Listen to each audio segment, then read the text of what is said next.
Only connect. Pilgrimage's hidden truth. Nikos Kazantzakis, author of Zorba the Greek, understood the pinnacle of human experience to be sacred awe. In his fabled Aegean abode, he addressed an almond tree as an old friend, saying, "Speak to me of God," and the almond tree blossomed. For me, pilgrimage and sacred awe are synonymous, two facets of the same crazy diamond. A daily Google News alert sees pilgrimage reports brimming with sacred awe deposited in my inbox. The extraordinary range of narratives, always hinting at a universal truth just beyond my reach, lead me to an inevitable question. What is the pattern-seeking brain to make of such a diverse phenomenon as pilgrimage? The epigraph to E.M. Forster's novel, Howard's End, those two famous words, "only connect," serve as my guide and inspiration for answering this question. By widening our gaze from the individual undertaking a sacred journey to include the impact of such journeys on the collective, as if tracing our lifeline to its source, which in this case is society, a hidden truth becomes visible. The sacred journeys of others that move us deeply will become, in some fashion, part of our own journey, part of our own search for meaning and transformation. A deeper appreciation of the significance of pilgrimage is possible, therefore, only when interconnectedness is the starting point of our deliberations. Many poignant stories have turned up in my pilgrimage news alerts that speak to the significance of this connectivity. There was a Japanese grave pilgrim who, over a period of 33 years, has visited the graves of around 2,500 cultural figures from 101 countries, from Dostoevsky to Beethoven, to give thanks for bringing him comfort and wisdom in times of difficulty. Paying tribute to one's ancestors in Japan is a recognized practice, but for this pilgrim, grave pilgrimage has become his life's work. At the graves, he falls to his knees and bows deeply and acknowledges those special qualities and achievements that have touched and influenced not just him, but countless others. Beethoven's grave was also the terminus of a pilgrimage orchestrated by a Chinese dissident, a Beethoven devotee who was executed during the Cultural Revolution in the 1960s. Beethoven was once a favorite of the revolutionaries because of the way that he had overcome his own considerable personal challenges, but he soon fell out of favor and his music was banned. It remained very popular, however, though devotees would have to listen or play in secret. One of those devotees, a conductor of the Shanghai Symphony Orchestra, was an outspoken critic of the communists, and he refused to give up on Beethoven. His failure to obey the directive to stick to Chinese opera led to his arrest, and he made a point of humming Beethoven's tunes in his prison cell. The musician was given every opportunity to recant, but he wouldn't. He had drawn a line in the sand. Finally, the authorities decided to make an example of him. On the morning of his execution, he said to his cellmate, "If you ever get out of here, please do two things for me. One is to find my son and tell him what happened. The other is to go to Vienna, to Beethoven's grave, and let him know that his Chinese disciple was humming the Missa Solemnis at his execution." And that's what happened.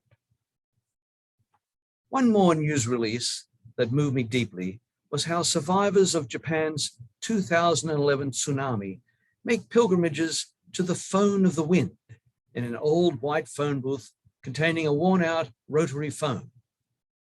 Erected in 2011, the phone allows pilgrims to connect with loved ones.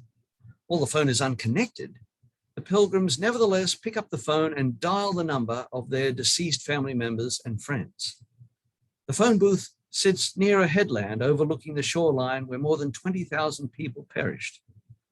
It is a place for survivors to come and seek solace and to process their grief. Inside the phone booth are handwritten notes and framed poems. One reads, "Who will you call on the phone of the wind? When you hear the wind, speak to them from your heart. Tell them how you feel and your thoughts will reach them." The pilgrim's search for sacred awe, healing, or even enlightenment, I learned, is rarely just for one's own sake. Rudyard Kipling's novel, Kim, introduces the archetypal pilgrim to readers and reinforces the concept of connectedness as integral to the pilgrim experience.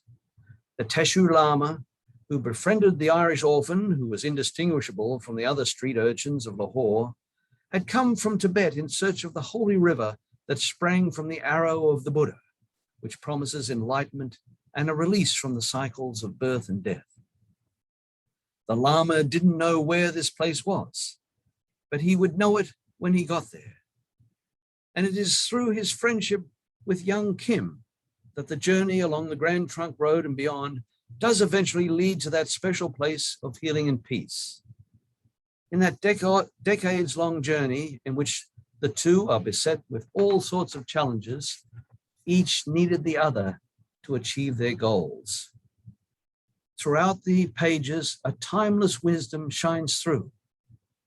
Consider the passage, for example, when their journey leads them to the high snows of the horizon and those kings of the wilderness, the sacred sites of Kedarnath and Badrinath.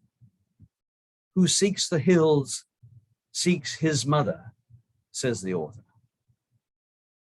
When I read this passage, I was transported in my mind back to Aboriginal Australia, to a pilgrimage of quite a different sort, one that sheds light on the sacred journey's deeper significance in terms of connectedness. I was working as an anthropologist in Australia's remote northeast Arnhem Land at an Aboriginal community 500 kilometres from the nearest major city. Here are some of the elders. I was mapping sacred sites for land and sea claims. This involves creating a dossier to show the dreaming or spiritual connections of the people to a particular place, with genealogical diagrams indicating traditional ownership, because all such claims are contested by state authorities in the court. There was one site out in the middle of the Arafura Sea that was of particular interest for the Aboriginal claimants. This was an area slated for seafloor mining, and we wanted to ensure that this place, if it existed, for no one in living memory had ever been there, was protected. We didn't have much to go on. It wasn't on any maps, and lying halfway between Australia and New Guinea, it was perhaps just a dot of land in an otherwise vast body of open water. All that we knew was that this was the origin place of the rainbow serpent, the greatest of all Aboriginal deities. The serpent had emerged from the sea at this place at the world dawn, and then traveled southwards to the Australian mainland in search of its devotees. This is a deity associated with the very creation of the world and of various customs and rituals that form the backbone of Indigenous life. Sacred ceremonies associated with the serpent are treated with the utmost secrecy, and men and boys travel the outback inside the serpent's belly while learning the ins and outs of Aboriginal law and culture.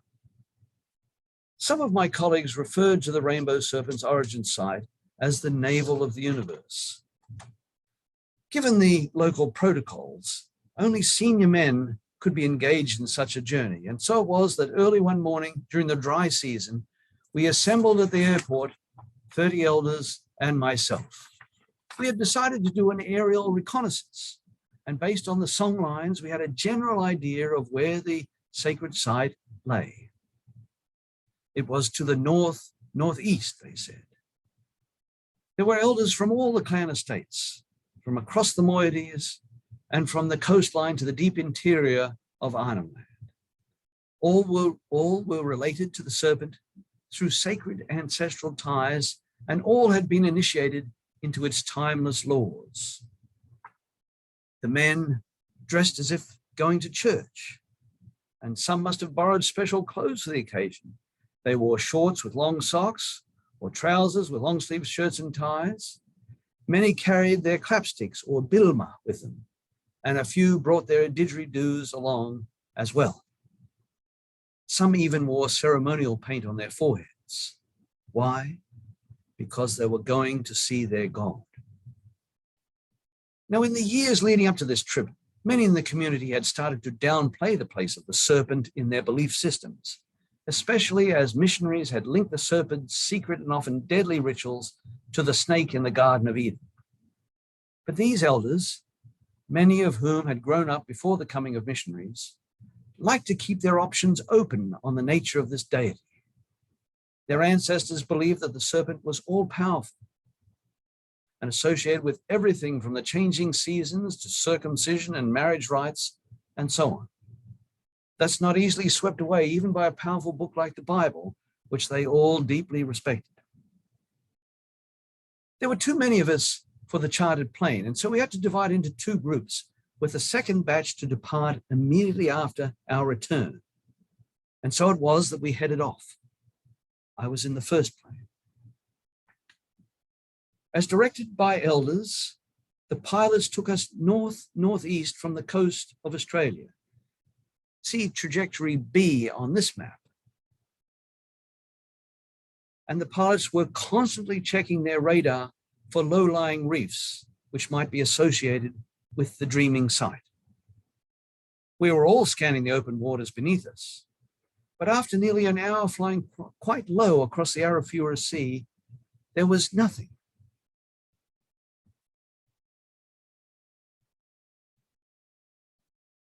We flew right to the edge of New Guinea, to the vast mangroves of the coastline, where we could see people in small villages in the hinterland who waved to us. And then we circled back, somewhat dejected. One elder suggested to the pilot a slightly revised homebound path, more to the east. And then, about halfway home, we saw it. None of us could believe our eyes. There was still no blip on the radar indicating submerged land, but there, sitting on the surface of the water, was this immense dark cloud with an enormous rainbow emanating from within it. Otherwise, there was not a cloud in the sky. None of us had ever seen anything like it, the pilots included. This was the rainbow serpent's abode, the place from which the greatest of all deities had come into the world from beneath the ocean. I have no images to share from this time. No one did. But we all saw it. I wonder if it is possible to accurately describe what went on in that plane. As I recall it now, I was surprised that we didn't crash. There were loud whoops, there was crying. No one was in their seats, for all were standing, pointing, gesticulating, hopping. Some of the elders were imitating the movements of the rainbow serpent dance. Some were humming the sacred songs, and others were clapping on their clapsticks, a measure of the sanctity of the moment. One man, completely overcome by the sight of the cloud and rainbow, echoed the feelings of all when he cried out in a voice intending for the serpent to hear, "Ngandi, Ngara Rungaya," which means, "Mother, I have come back to you." Who seeks the hills seeks his mother. The remainder of the trip was uneventful, with passengers either shaking their heads in disbelief or engaged in deep thought. Like me, I think they were all stunned into silence. When we landed and met the remainder of the group, we were barely able to gasp out the story.